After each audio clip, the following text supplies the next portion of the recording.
Então, gente, continuando, né, a terceira parte aqui sobre a questão da utopia, a gente vem falando sobre a questão da condição, né? A condição para que algo possa se realizar. E, e aí a gente pode entender que existem várias etapas dessa condição, né? Vários elementos. Primeiro deles, eu acredito que seja a física, né? A própria existência do universo é uma condição importante, né? É a mais fundamental de todas. Depois, os elementos químicos, né? O Sol, as estrelas todas, né? A explosão dessas estrelas, até que chegou um momento que essa matéria se acumulou, né? Tem o nosso Sol e nosso planeta Terra, e do nosso planeta Terra surgiu a vida, biologia já. A vida se evoluiu, chegou aos primatas, e dos primatas surgiu o ser humano. E o surgimento do ser humano, disso, né, com o cérebro 9 vezes maior do que o cérebro de outros primatas com o mesmo porte físico, o mesmo tamanho. Um cérebro enorme. Uma estrutura biológica, né, neuronal, que possibilitou o desenvolvimento da cultura, das culturas, né? Uma das agricultura que possibilitou, né, que as pessoas pudessem ali ter mais tempo livre, né? Tinha a produção de alimentos e aí surgiu os pensadores, né? Os filósofos, né? Surgiu as artes já vinham com xamãs também, né? Mas se desenvolveram as artes, né? As religiões, a ciência, né? A filosofia, e a ciência foi se desenvolvendo, as artes, tudo, né? Com nesse processo. E a imaginação, imaginar possibilidades de futuro, foi sempre acompanhando todo esse processo, né? Então vejo que a imaginação é mais um elemento, depois de todos esses que eu falei, né? A física, a química, a biologia, a cultura, o desenvolvimento dela, e a imaginação sobre o que pode acontecer de bom na utopia, né? Uma sociedade melhor, né? Mais harmônica, né? Então, mas a imaginação a gente entende que não basta, né? Porque mesmo imaginando, a gente ainda que a gente imagine, a gente pode acreditar que a realização disso que a gente imaginou é impossível. É possível a gente pensar isso, que é impossível que se realize aquilo que a gente está imaginando. A gente já discutiu, né, antes sobre essa questão do impossível e de como isso vai mudando, né? O que era impossível antes passa a se tornar realidade depois. Então não era impossível antes, né? Era entendido como impossível por todo mundo, por muita gente, né?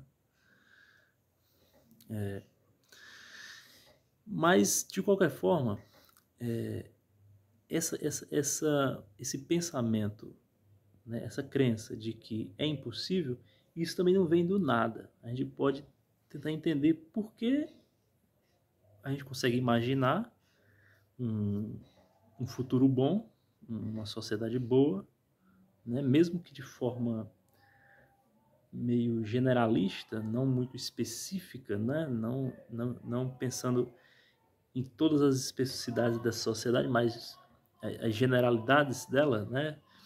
Liberdade, né? Igualdade, fraternidade, né? Palavras abstratas que a gente usa para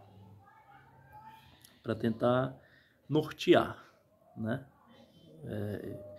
pintar o horizonte utópico, né, com essas palavras e outras, muitas outras, né, o respeito, né, a possibilidade de que todo mundo consiga se alimentar, consiga morar, consiga respirar puro, consiga beber água limpa, né, consiga ter saúde, educação, né, consiga ter segurança, consiga ter todas essas coisas boas que a gente quer pra gente individualmente, quer dizer, a gente tem nossa utopia individual nesse sentido, a gente trabalha para tentar realizar essa utopia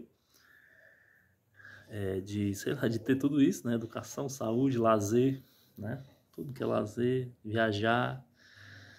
Só que como é muito difícil pra gente individualmente, a gente olha assim de, não, e aí socialmente realmente é impossível. A gente pensa isso. Se tá difícil individualmente eu tô trabalhando. E aí tem outra questão, né? Que é pensar o seguinte, que eu tô fazendo isso aqui para mim, eu tô trabalhando para mim, para construir, para realizar a minha utopia individual, e aí se eu começar a pensar sobre uma utopia social, eu vou perder o foco na minha utopia individual. Esse é o pensamento que tá no fundo dessa uma espécie de tentativa de destruir qualquer forma de utopia. Eu acredito que é isso.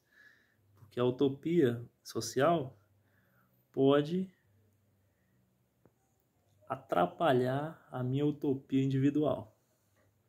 Mas tem uma frase que é interessante, que é a gente são paraísos individuais dentro de infernos coletivos, né?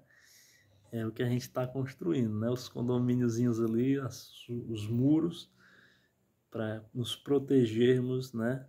As grades ali para nos protegermos dos infernos que estão ao redor ali, né? Então você constrói dentro daquele condomínio, daquele prédio, um paraísozinho ali para aquelas pessoas que conseguem acessar, né? Através do dinheiro.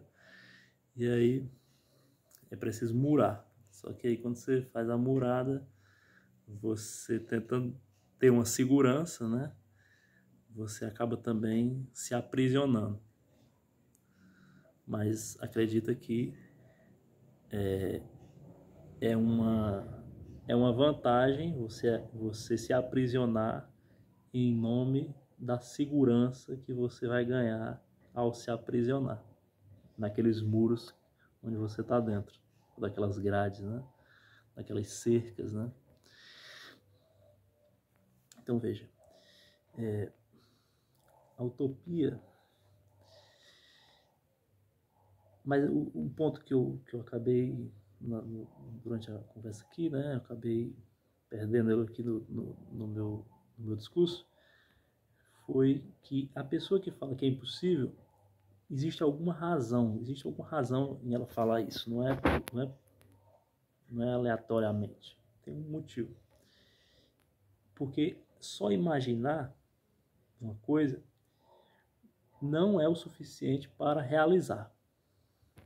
Só imaginar não é o suficiente para realizar. É preciso ter condições materiais para se realizar algo. A imaginação está no campo das ideias, mas é necessário que existam condições materiais e até espirituais também, no sentido psíquicas do povo, né, da população, para que se possa realizar aquilo que se imagina como utopia, como uma sociedade boa, justa, né? Ou seja, vamos pegar condições materiais e condições psíquicas, coletivas, né? Materiais. E aí vai entrar muita coisa, mas a forma de organização social, ela, no nosso caso, é de acumulação. A gente vai acumulando as riquezas, né? E nesse sentido, se a ideia de utopia for de que todos, né, possam ter ali suas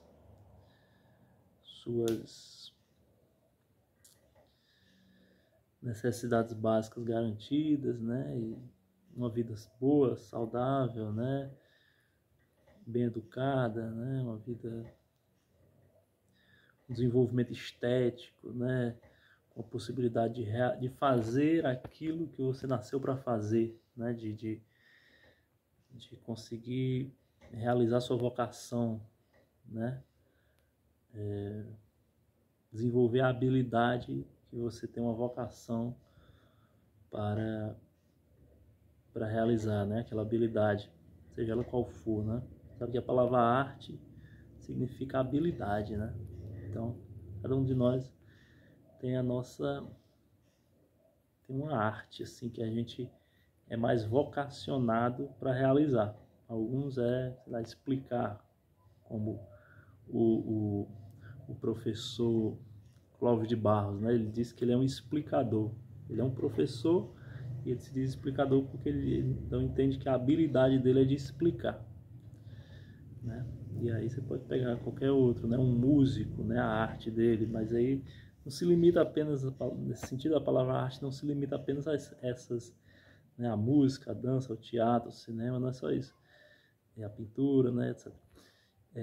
Mas também qualquer coisa, qualquer tipo de habilidade. Cozinhar é uma habilidade, limpar é uma habilidade, dirigir é uma habilidade, é uma arte, né? No caso, tudo isso é uma arte. Cozinhar é uma arte, né? A arte da cozinha. Filosofar é uma arte.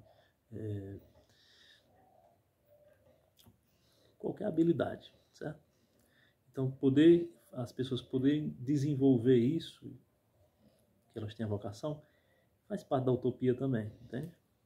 Pelo menos dessa utopia que eu entendo, dessa utopia que eu tenho, né? Que cada um pudesse, então, se desenvolver ao máximo, né? Mas vamos voltar para esse ponto que eu quero trabalhar aí. Só imaginar isso não é o suficiente. Com certeza não é. O que é necessário? Condições materiais. Condições materiais e condições também psíquicas. Ou seja, se só uma pessoa se só uma pessoa quiser realizar isso e estiver disposta também, aí esse é o ponto principal que fala de uma coisa que a gente falou no instante. Se uma pessoa quiser se sacrificar em nome disso, ela sozinha não vai conseguir realizar essa façanha, né? De construir a utopia, de materializar a utopia. Agora, um ponto interessante, que aí pega um pouquinho da religião.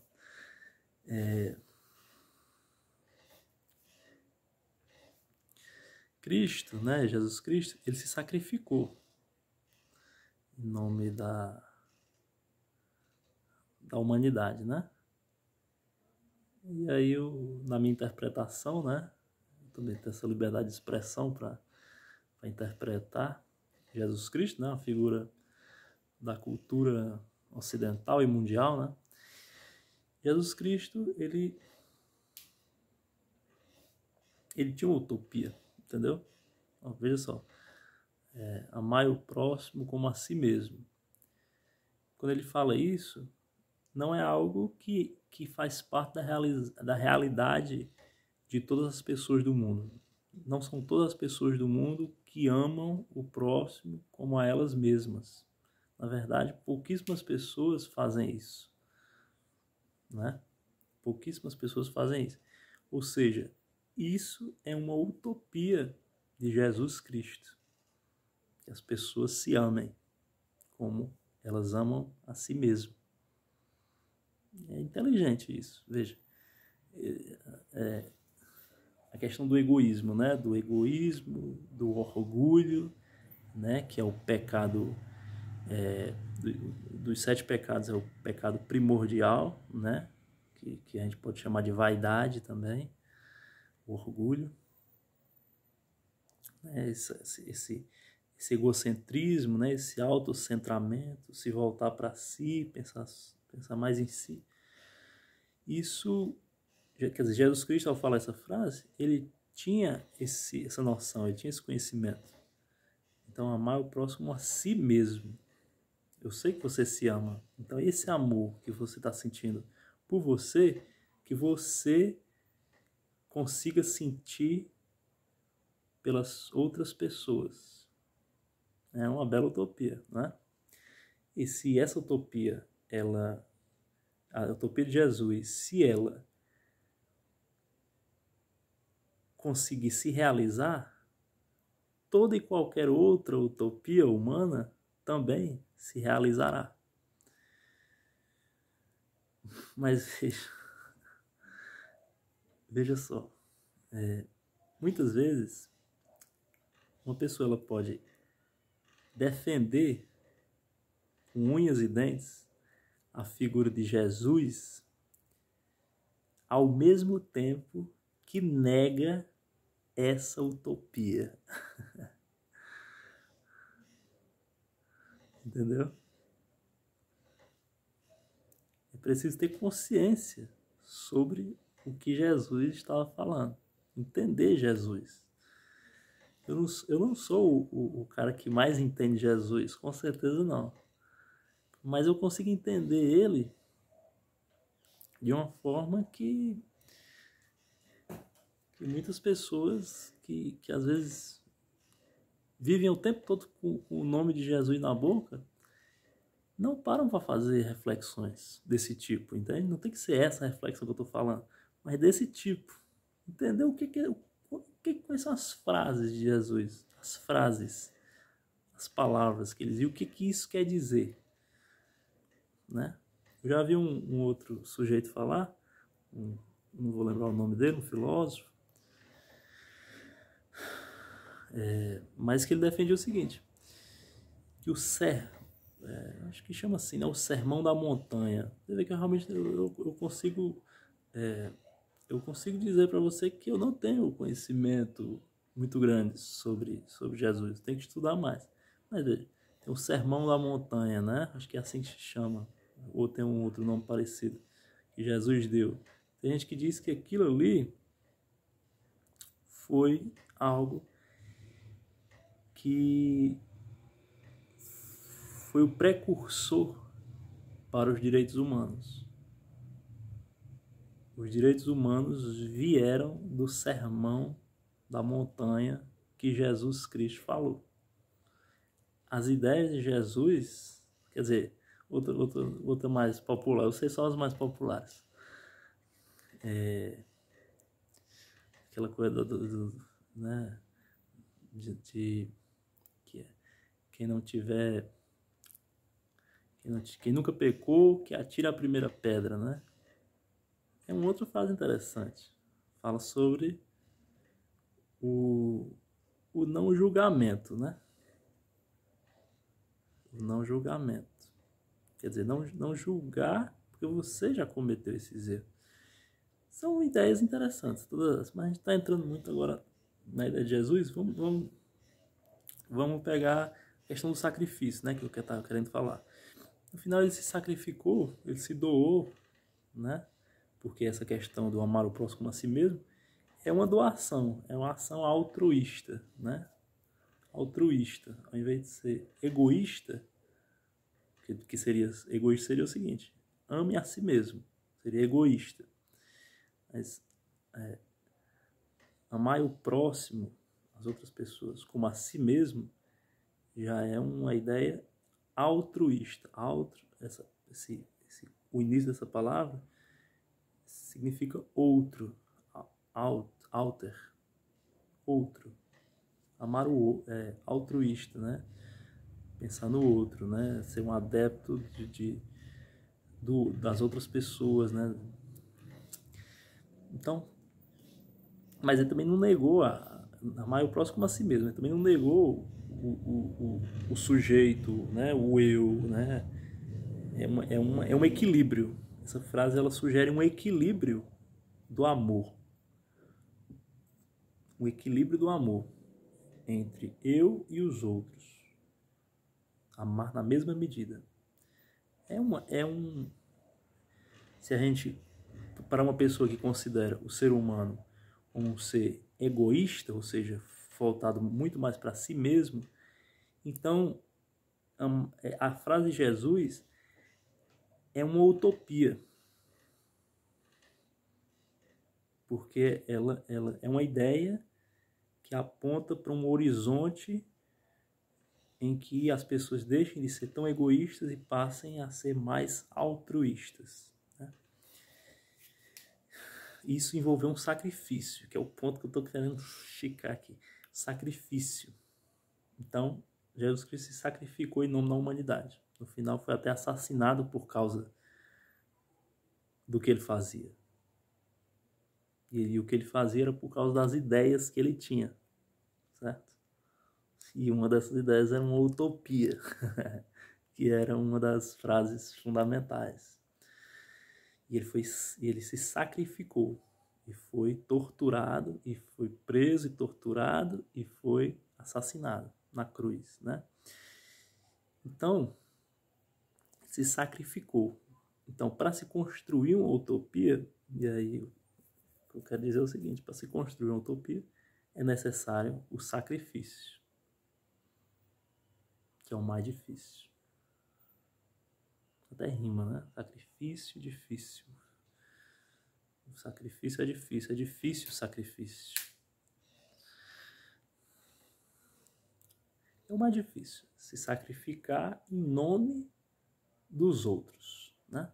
Se a utopia é social, é se sacrificar em nome dos outros. Se a utopia é individual, você se sacrifica em nome de si mesmo. Mas é egoísta. E é si mesmo. E aí vai contra a ideia de Jesus, entendeu? Mas então assim, se é social, em nome dos outros.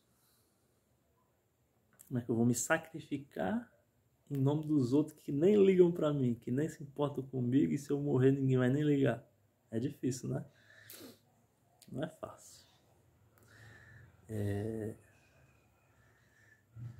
Mas é necessário para se construir uma utopia. Para se construir aquilo que está no horizonte. Como a melhor sociedade que a gente consegue imaginar.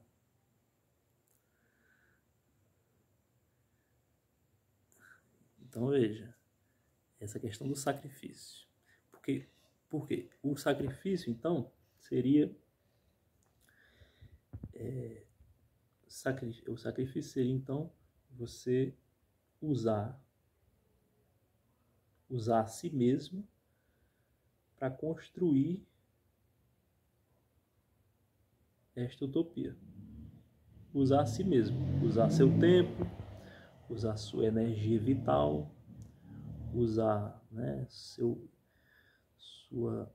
paciência, usar seus recursos materiais, né, espirituais, psíquicos, tudo. Usar a si mesmo, usar a sua vida em nome da construção de algo que não é somente para você mesmo. E também não é somente para a sua família e para os seus amigos. Mas se a utopia social é sacrificar a sua própria vida em nome da sociedade. Que foi o que Jesus Cristo fez.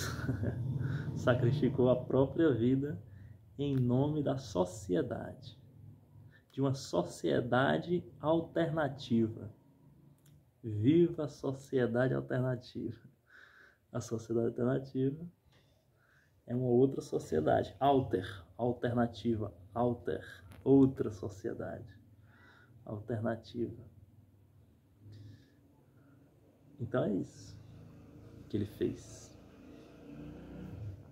E a gente acha bonito, entendeu? A gente acha bonito a vida de Jesus. E o gesto, né, de se sacrificar. A gente acha bonito. É um gesto corajoso, é um gesto bonito, nobre, elegante, entendeu? Todas as qualidades. É a síntese das qualidades humanas, das melhores qualidades, das melhores, né, virtudes que a gente, pelo menos no nosso momento, na nossa cultura, né, né, do que há de mais profundo assim no nosso coração, a gente acha bonito aquilo. Tem uma beleza, tem uma estética, né? Como diria o Foucault, a ética é a estética da existência. Bonita essa frase. A ética é uma estética da existência. Estética, beleza. A ética é um tipo de beleza da existência. E é sacrifício em nome de uma sociedade alternativa, onde as pessoas iriam amar as outras como a si mesmas. Esse sacrifício, ele é bonito, ele é lindo, ele é maravilhoso. E corajoso, que é uma virtude, a mãe das outras virtudes, né? A coragem. A mãe das outras virtudes. A mãe de todas as virtudes. Se não tiver coragem, não tem nada, né? Não tem nada, não tem nenhuma outra virtude. Mas o mais difícil é a gente conseguir fazer isso. Então, assim, na minha compreensão,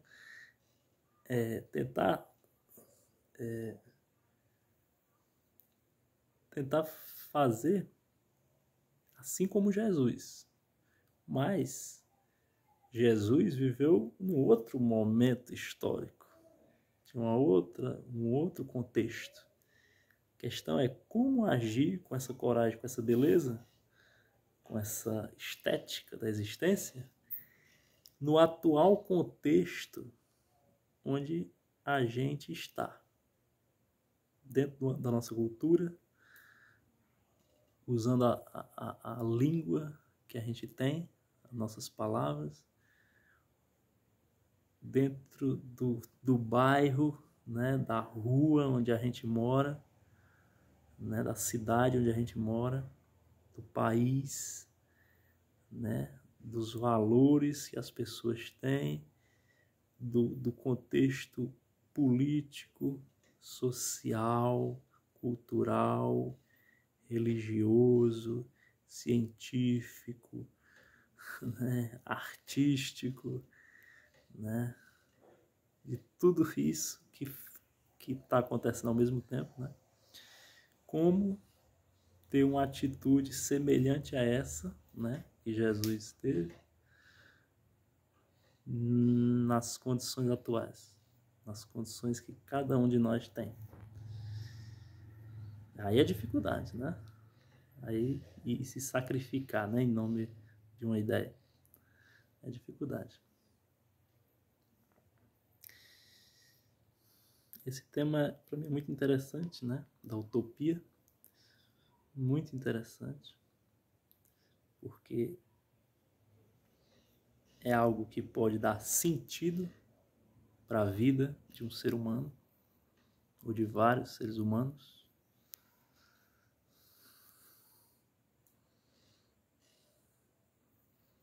No primeiro vídeo eu comecei falando sobre Nietzsche, né? Que é justamente a ideia de fim da esperança, né? Mas a esperança, ela é capaz de gerar sentido, né? A utopia é capaz de gerar sentido. Mas não é esperar, né, que aconteça. É o próprio ser humano ele conseguir construir aquilo que ele quer. Então é isso. Tá finalizando aqui. Esse tema, provavelmente eu vou voltar com ele. E ele não acaba não. Ele continua. A liberdade é uma utopia. É uma palavra abstrata. Não existe uma coisa que você possa pegar chamada liberdade. É uma abstração daqui, da mente do ser humano. Então, a liberdade, sempre que você pensar em liberdade, fala em liberdade, né? você está falando sobre uma utopia. Não precisa nem ser igualdade nem fraternidade, só basta ser liberdade. Já vai ser utopia.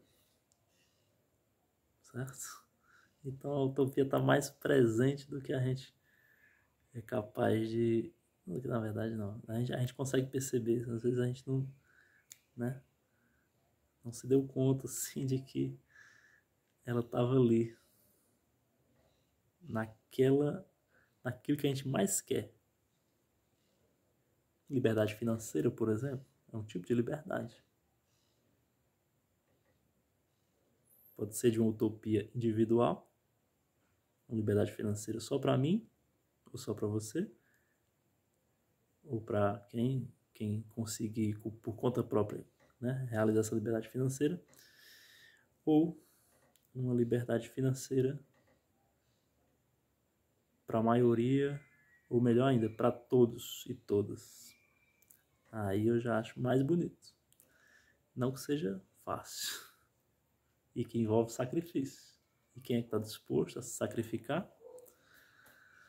Aí não sou eu que vou dizer também. Não sou eu que vou falar.